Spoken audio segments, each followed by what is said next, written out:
göktü elim koşar dağıllı.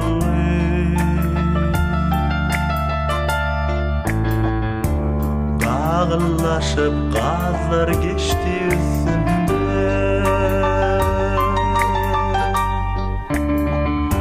Yeni başım aşağı eğildi.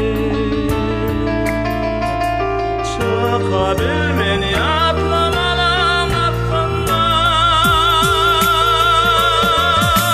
Bir yaşıl bir fari bir yan. Elim boşur yaşlığımın yol isen. Görüktüm seni bildim onun ikiçen.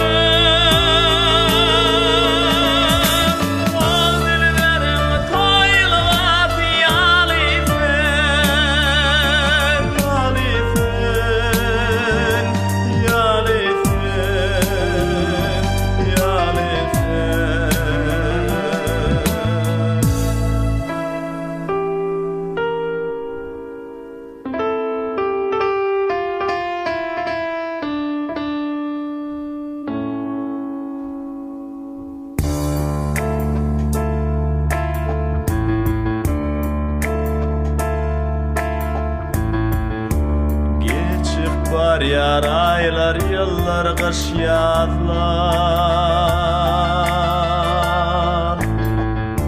Yine bakar tepeli yer çağ vazı.